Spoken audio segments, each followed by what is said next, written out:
할렐루야. 오늘 예수님이 선택한 평범한 사람들 5번째 시간으로 빌립에 대해서 살펴보도록 하겠습니다. 사람마다 각각의 성품과 기질이 있습니다. 그리고 생각하는 것, 그의 기질에 따라 말하는 것, 그리고 행동하는 것도 다 다릅니다. 그런데 하나님께서 예수님을 통해서 우리들에게 또 주시는 그 말씀도 있습니다. 그리고 삶도 있습니다. 다 다릅니다. 그러나 우리는 오해를 합니다. 내가 예수님을 택했고 내가 이 김혜재 교회를 택해서 지금 잘 신앙생활을 하고 있는 거야 라고 이렇게 생각을 하시는 분도 계십니다. 그러나 우리 하나님께서는 예수님을 통해서 이전보다 더 놀라우신 하나님의 계획을 통해서 지금 이 자리에 저와 여러분들과 함께 하실 줄 믿습니다. 우리 이 시간 함께 인사 나누시겠습니다. 하나님께서 당신을 선택하셨습니다. 인사 나누시겠습니다. 하나님께서 당신을 선택하셨습니다. 자, 오늘은요 평범한 사람들의 그 빌립의 그 시간으로 예수님의 12제자 중에 한 사람인 빌립에 대해서 살펴보도록 하겠습니다. 12사도의 그 명단이 기록된 4곳의 그 성경의 본문을 살펴보면요, 빌립이요 항상 5번째 그 그룹으로 등장하고 5번째 그 사람으로 분류가 됩니다. 제가 이미지에 이렇게 올려놓았는데 그 예수님을 중심으로 해서 12제자들이 있는데요, 베드로도 보이고요, 여러 제자가 보입니다. 그러나 오늘 주인공 어디에 있습니까? 제가 이 이미지를 꼭 선택을 하려고 한 건 아닌데 하필이면 예수님의 그 뒤에서 이렇게 앉아 있는 걸 보고 있습니다.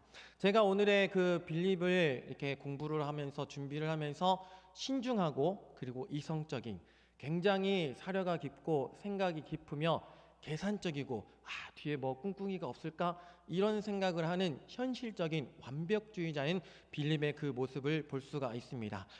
예수님의 12제자는요 보통 복음서에 4명씩 세 그룹으로 나눠져 있는데요, 12제자의 첫 번째 그룹으로 보게 되면 첫 번째 베드로와 그리고 안드레, 야고보 그리고 요한을 볼 수가 있습니다. 이들은요 예수님의 그 곁에서 가장 가까이 있었으며 가장 특별한 그룹으로 생각이 되어집니다. 그리고 두 번째 그룹으로는요 바로 오늘의 주인공인 빌립과 바돌로메 그리고 도마 그리고 마태가 있습니다. 첫 번째 그룹보다는 좀 떨어져 있지만 이들도 중요한 역할을 했던 제자들입니다. 그리고 마지막 세 번째 그룹으로는요 작은 야고보와 그리고 다데오 유다, 시몬 가룟 유다가 이렇게 그룹되어 있습니다. 12제자 그룹에서 제일 앞에 나오는 인물은 누구일까요? 단연코 바로 베드로입니다. 베드로는요 첫 번째 그룹의 리더이자 전체 그 제자들의 대변의 그 역할을 했던 사람입니다. 그리고 오늘 함께 살펴본 주인공인 빌립은 두 번째 그룹에서 제일 처음 등장하는 인물입니다. 빌립도요 두 번째 그룹에서 지도자로서 성경의 기록을 토대로 하면은 첫 번째 그룹에는 미치지는 못하지만 다소 그 역할을 함당 가운데 있지만 두 번째 그룹에서는 그 지도자의 그 역할을 잘 감당했던 인물입니다. 그래도 그는 여러 차례 성경에 등장한 나름 12제자 가운데서 특별한 그 면모를 드러내고 있습니다. 빌립은요, 빌립의 그 말의 뜻은 말을 사랑하는 사람이라는 헬라어의 그 이름을 가지고 있습니다. 이 이름 역시 그 역사 속에 등장하는 그 시기의 때가 겹치게 되었는데요, 바로 예수님이 이 땅에 오실 그 무렵이었습니다. 이 무렵에 그 빌립이라는 그 이름이 굉장히 유행했던 그 역할을 했던 시기였습니다. 이는 그 당시에 전 세계를 정복했던 알렉산더 대왕 때문입니다. 그런데 이 알렉산더의 그 대왕의 그 아버지의 이름이 바로 빌립이었습니다. 그래서 알렉산더가 전 세계를 정복하고 다니면서 그의 아버지인 그 빌립이 이었기 때문에 굉장히 유명세를 타고 있었습니다. 이스라엘의 그 북부에 있는 갈릴리에 있는 그때 당시에 알렉산더가 정복을 하고 통치했던 지역이기도 합니다. 그들도 알렉산더의 아버지인 빌립에 대해서 굉장히 익히 잘 듣고 알고 있었던 상태였습니다. 우리가 계속해서 공부를 하겠지만 빌립이라는 이름이 또 다른 이름이 또 있습니다. 빌립 사도라는 사도행전 6장에 등장하는 에디오피아 내시에게 복음을 전했던 빌립 집사와 그리고 빌립 사도와 우리가 혼동이 될 수도 있다라는 것이죠. 사도행전에 빌립이라는 이름을 가진 사람이 등장을 하지만 그 사도행전의 빌립과 요한복음의 빌립은 전혀 다른 인물임을 생각하시길 바랍니다. 복음서의 빌립은 사도 빌립이고 그리고 사도행전에 나오는 그 빌립은 바로 빌립 집사라는 것입니다. 빌립 사도와 그리고 빌립 집사는 전혀 다른 인물임을 기억하시길 바랍니다. 요한복음 1장 44절에서는 빌립에 대한 그 암시적인 내용들을 나타내고 있는데요. 우리 한번 요한복음 1장 44절 읽어보도록 하겠습니다. 빌립은 안드레와 베드로와 한 동네 벳세다 사람이라. 아멘. 빌립은요 이렇게 이야기를 합니다. 그때 당시에 안드레와 베드로가 함께 있었는데 어떤 동네요? 한 동네인 벳세다 사람이라고 같은 지역, 같은 고향 출신인 베드로와 안드레가 있는데 이들이 먼저 예수님을 믿으면서 그를 통해서 예수님을 대한 소식을 알게 되었을 가능성이 있다라는 겁니다. 성경에서 이것을 전제로 가정을 하면서 빌립이 예수님을 따르는 것을 정말 아주 드라마틱하게 순간적으로 결단했었던 것처럼 보여주고 있습니다. 이후에 요한복음 1장 43절에서는 이튿날 예수께서 갈릴리로 나가려 하시다가 빌립을 만나 이르시되 나를 따르라 하시니 라고 말씀하십니다. 빌립은요 이 말씀을 하시는 통에 그저 무조건 따라가게 됩니다. 단순한 그냥 따라와 나만 따라가면 돼 그냥 순수한 마음으로 그냥 호기심의 그런 마음이 같지는 않았던 것 같습니다. 왜냐하면요 빌립이 예수님을 만난 후에 누구를 제일 먼저 찾아갔냐면 바로 나다니엘을 찾아가서 이렇게 이야기를 합니다. 모세가 율법에 기록을 했고 그리고 여러 선지자의 구약에 기록한 그분을 만났어.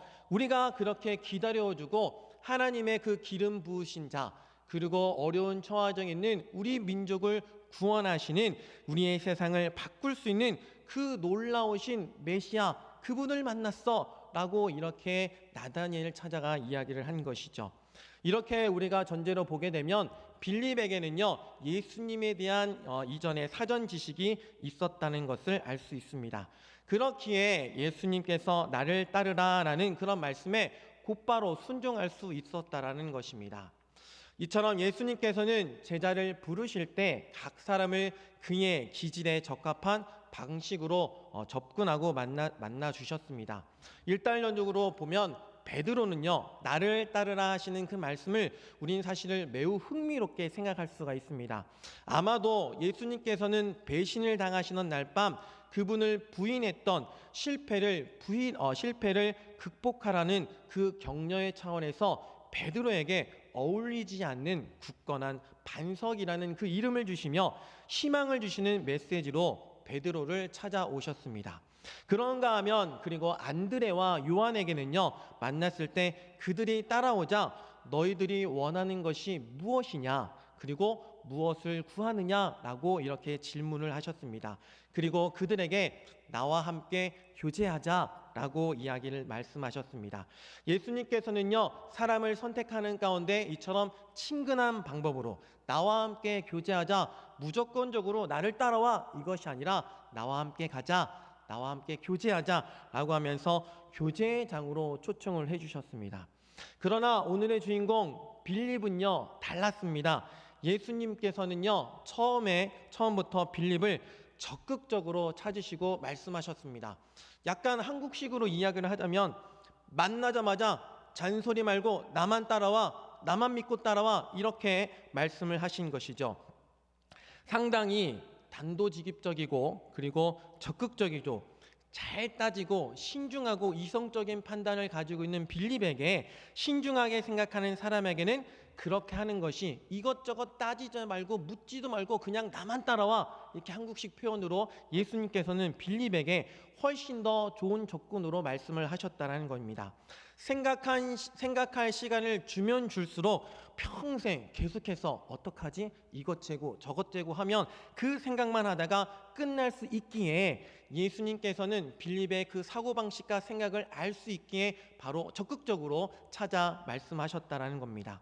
예수님은 빌립에게 가장 적합한 방식을 접근하셨고 그렇게 그분을 따라 나선 것이 빌립의 인생에 있어서 새로운 여행의 출발이 되었습니다. 빌립의 기질과 성격을 알면 예수님이 빌립에게 접근하셨던 방식이 쉽게 이야기합니다. 빌립에 대한 그 성격을 토대로 전체적으로 이야기를 하면요, 무엇이든지 의심하고 그리고 신중하고 문제를 제기하고 이성적으로 생각하며 한 발짝 물러서서 묻고 기다리는 성격, 이렇게 정의할 수 있습니다. 이성적으로 생각하면서 한 발짝 물러서고 묻고 기다리는 성격. 하지만 감사하게도요, 하나님께서는 그에게 그리스도를 만나고 영접할 수 있는 그 마음을 허락해 주셨다라는 겁니다. 예수님께서는 말씀하셨습니다. 요한복음 6장 37절에 아버지께서 내게 주시는 자는 다 내게로 올 것이요 라고 말씀하셨습니다. 오늘 살펴본 그 본문에서도요, 6장, 즉 예수님께서 5천 명을 먹이신 기적을 베푸실 때 이때 또한 빌립이 등장하게 됩니다. 오늘 한번 나눴던 본문이기도 한데요, 우리 다시 한번 요한복음 6장 5절에서 7절 말씀 읽어보도록 합니다. 예수께서 눈을 들어 큰 무리가 자기에게로 오는 것을 보시고 빌립에게 이르시되 우리가 어디서 떡을 사서 이 사람들을 먹이겠느냐 하시니, 이렇게 말씀하시는 친히 어떻게 하실지를 아시고 빌립을 시험하고자 하심이라. 빌립이 대답하되 각 사람으로 조금씩 받게 할지라도 200데나리온의 떡이 부족하리이다.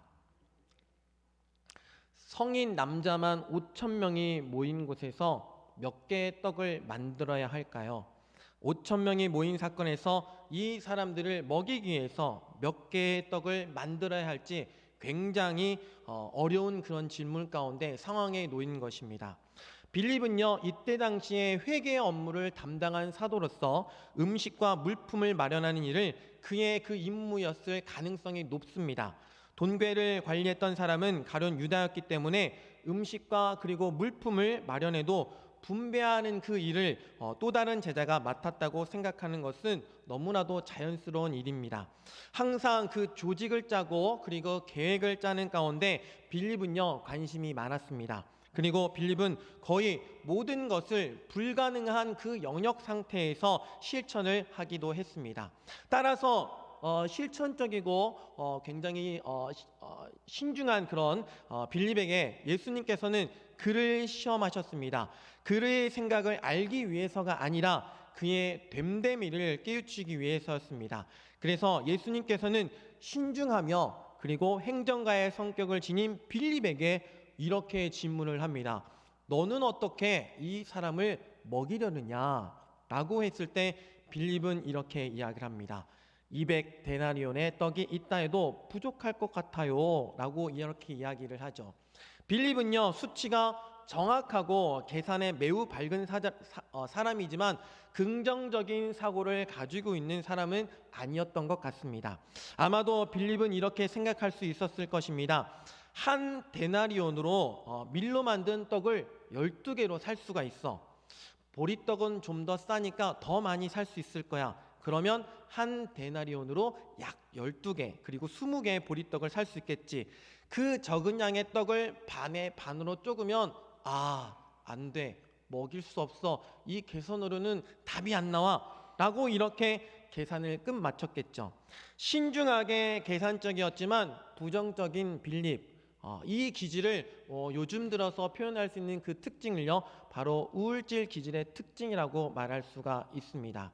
현대사회에서 말할 수 있는 그 심리적의 표현을요, 멜랑콜리라고 표현할 수 있는데요, 이 국어사전의 그 정의는 무엇이냐면 우울감, 구슬픔, 통상적으로 딱 이렇다 할 이유 없이 괜시리 기분이 울적하고 뭔가 애매한 기분으로 느낌이 들 때 멜랑콜리하다는 국어사전의 의미를 설명할 수가 있습니다.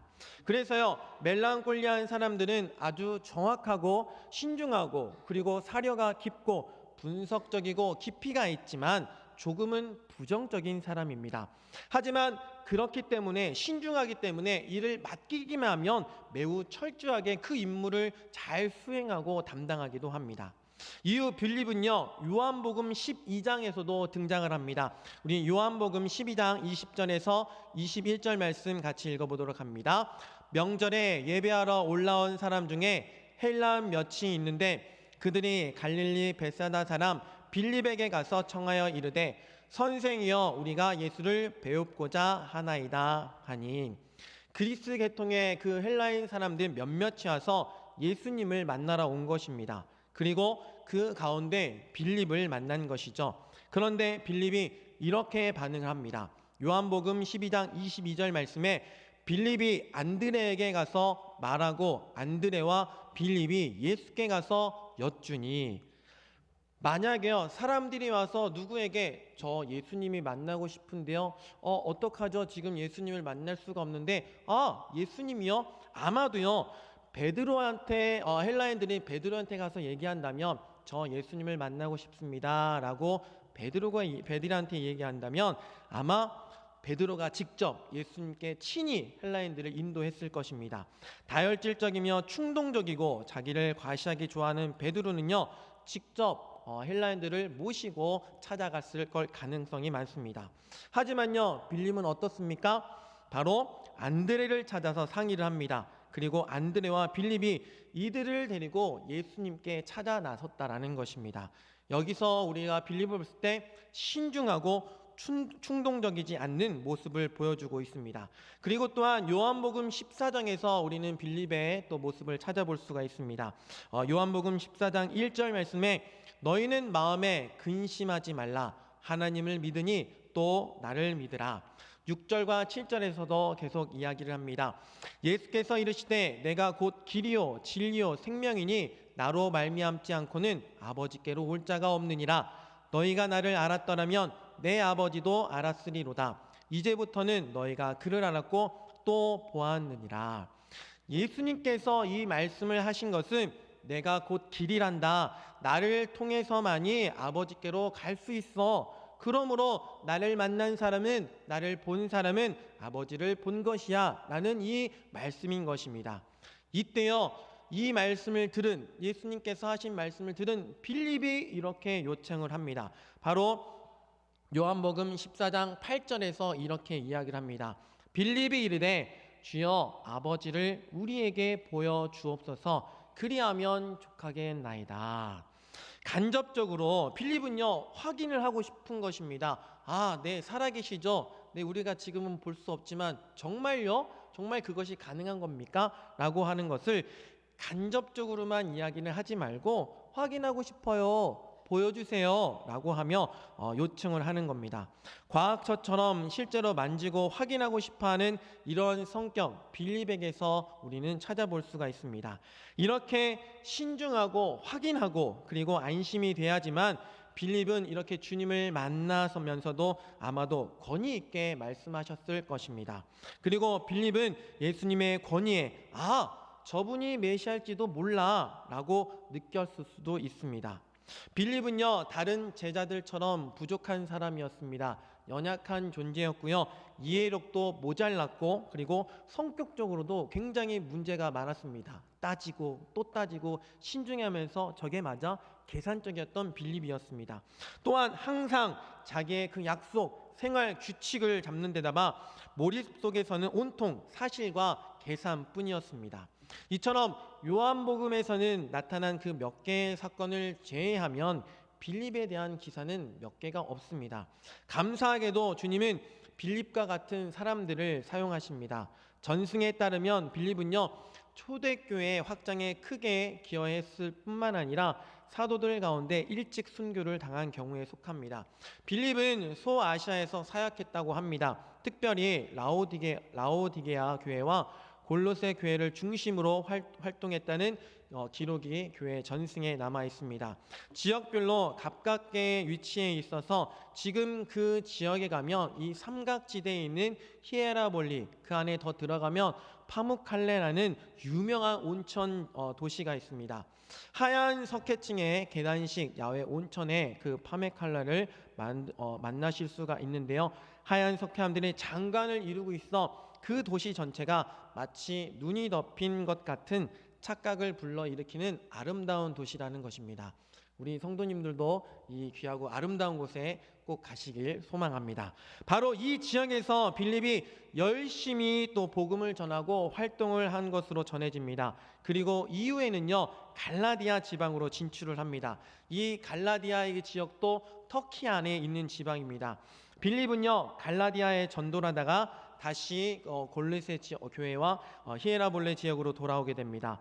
돌아와 그 지역적으로 복음을 전하면서 마침내 체포를 당해서 히에라폴리스 지역에서 그 언덕에서 순교를 당하게 됩니다. 지금도 그 지역에서는요, 사도 빌립이 순교 교회 지역의 그 흔적을 찾아볼 수 있고 우리가 익히 볼 수가 있습니다.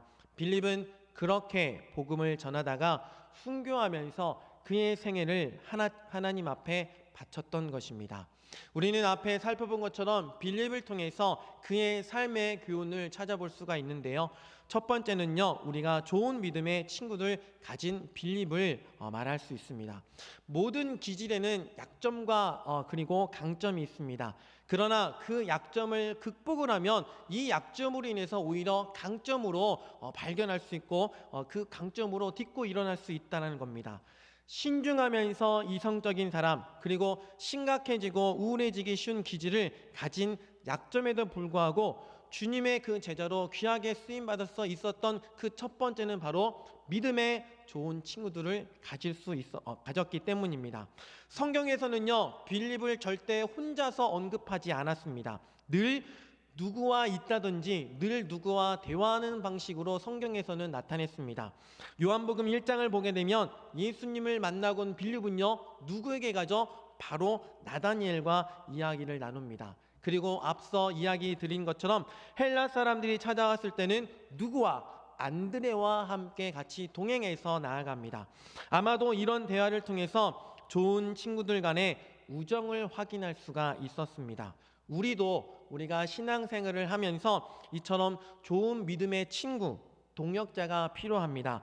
특히 교회 안에서 그리고 공동체 안에서 좋은 믿음의 친구들을 사귀는 것이 매우 중요합니다.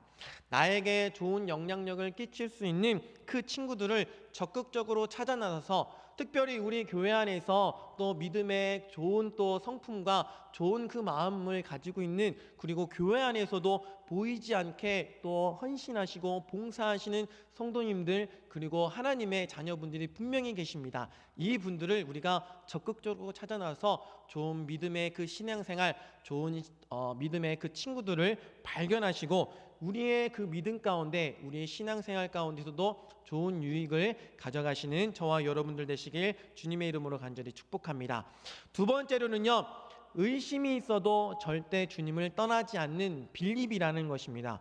빌립은요, 계산적인입니다. 딱 봐도 답이 나오고 신중하면서도 그것들을 충분히 나타낼 수 있는 빌립의 상황이었습니다. 그래서 의심이 많았는데 그 의심이 많은 사람이 그렇게 예수님을 따라다니면서도 아닌 것 같은데 이게 정말 맞는 걸까? 그 가운데서도 하나님의 그 아버지를 직접 보여달라고까지 요청을 하는 빌립입니다.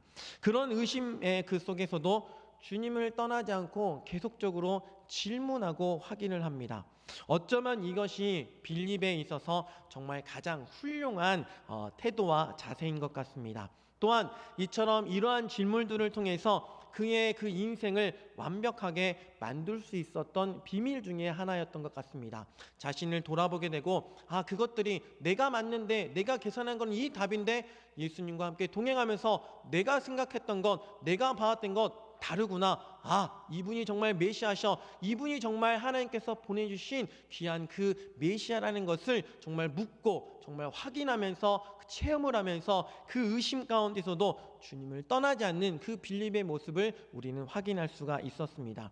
마지막으로는요, 신중하면서도 결단할 줄 아는 빌립이라는 것입니다. 빌립은 아주 신중한 사람이지만 단호한 결단을 했습니다. 바로 무엇을요? 예수님을 따라 나선 것입니다. 결단하기 힘든 성격의 사람들은 중요한 결정과 상황이 있으면 미루게 되는 것이죠. 좀 이따 할까? 나중에 할까? 라는 그런 경향과 성향들이 있습니다. 결단하는 그런 사람들에게는 자신의 인생을 거는 결단의 도전이 필요하다는 것이죠. 신앙은요, 결국에는 결단인 것입니다. 올해 새해가 밝았지 정말 공예배 빠지지 않고 새벽을 깨어서 새벽기도를 잘 드려야지. 올해 새해에는 말씀을 읽고 묵상하면서 일독 신청할 거야 라는 이런 새해 많은 그런 다짐들이 있습니다. 신앙은요 결국에는 결단이라는 것입니다. 오늘도 우리의 그 주님의 부르심 가운데 결단하고 실천하는 믿음의 성도님들이 되시길 주님의 이름으로 간절히 축복합니다. 우리를 부르신 그 음성에 도전하지 못하고 아직도 고민만 하시고 계산하고 있고 교회가 어떤 방향으로 가는지 담임 목사님의 목회 방향이 어떻게 잘 가고 있는 것이 아니라 나도 담임 목사님의 그 목회 방에 나도 같이 가야지. 우리 부교육장님들 보이지 않게 또 헌신하며 봉사하는 손길 가운데 나도 같이 가야지. 따지지도 묻지도 않고 그 신앙의 결단을 통해서 빌립처럼 결단하고 주님을 따르는 우리 김해제일교회 공동체 가운데 힘을 더해주고 든든히 세워나가는 교회 공동체, 우리 결단하시는 저와 여러분들 되시길 주님의 이름으로 간절히 축복합니다. 기도하겠습니다. 은혜로우신 하나님 감사드립니다. 우리에게 늘 친구가 되어주시고 우리에게 동역이 되어주시며 우리에게 언제나 믿음을 더해주심을 또한 하나님 감사드립니다. 우리는 연약합니다. 우리는 부족합니다. 나만의 생각으로 가득 차 있습니다. 그럼에도 불구하고 우리의 가운데 불신앙과 불명과 아버지 하나님 또 불신앙의 그 모습들이 보여지고 있습니다. 그러나 우리에게 또 한량없는 은혜를 베풀어 주시고 주님께서 말씀하신 그 약속의 자리로 인도하신 하나님의 아버지의 그 능력들을 우리가 경험하고 체험합니다. 우리 가운데 하나님 더할 것 없는 믿음을 더해 주시옵시고 하나님 또 하나님 우리를 인도하여 주시며 약속하신 그 주님의 그 명령과 말씀을 따라 순종하는 우리의 마음이 될 수 있도록 인도하여 주시옵소서. 하나님 늘 우리와 함께 동행하십니다. 우리에게 힘과 능력을 주시고 우리에게 말씀을 더해 주시며 우리가 슬플 때나 어려울 때나 기쁠 때나 넘어질 때나 절망할 때나 아버지 하나님 낙심할 때 우리의 손잡아 주시는 주님을 바라보며 나아갈 수 있는 귀한 성실한 그 마음들이 될 수 있도록 인도하여 주시옵소서. 포기하지 않는 마음들을 허락하여 주시옵소서. 늘 주님 우리와 함께 하십니다. 귀한 결단과 아버지는 그 결정 가운데 아버지는 단연코 우리가 그 말씀을 가지고 씨름하며 우리의 마음 가운데 결단하게 하시고 우리의 교회 공동체와 우리의 아버지는 마음가짐을 다시 한번 예수 그리스도를 통해서 소망하며 저 천국을 아버지는 따르는 귀한 결단의 그 신앙들이 있게 하여 주시옵소서. 오늘도 우리의 삶 가운데 하나님의 한량없는 은혜를 부어주시고 함께하는 동역의 아버지의 은혜를 베풀어 주셔서 할 수 있다라는 그 믿음을 허락하여 주셔서 오늘도 담대한 마음으로 불건한 아버지의 믿음의 그 신앙을 가지고 오직 예수님만 바라며 따라가는 귀한 신실한 믿음의 아버지의 성실한 거룩한 백성들이 될 수 있도록 인도하여 주시옵소서. 빌립을 통하여 아버지의 말씀합니다. 우리가 할 수 없음을 우리가 생각하고 우리가 바라보는 것이 아니라 오직 우리의 성령님께서 알려주시고 가르쳐주시고 약속된 그 방법대로 따라 순종하는 거룩한 마음들이 될 수 있도록 인도하여 주시옵소서. 오늘도 주님만 바라고 주님 말씀만 깨우치며 오늘도 이해할 가운데 일평생 주님을 생각하며 나아가는 거룩한 마음들이 될 수 있도록 인도하여 주시옵소서. 감사드리며 이 모든 말씀 살아계시고 역사하시는 예수 그리스도의 이름으로 간절히 기도드리옵나이다. 아멘.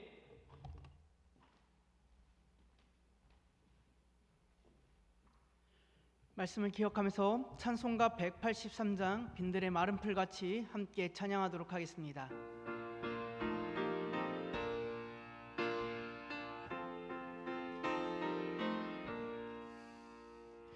빈들의 마른 풀같이 시들은 나의 영혼 주님이 약속한 성령 간절히 기다리네.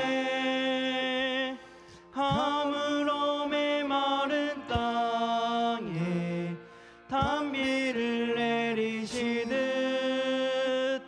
성령의 단비를 부어 새 생명 주옵소서. 반가운 빗소리 들려 산천이 춤을 추네. 봄비로 내리는 성령 한정도 주옵소서. 가물음의 마른 땅에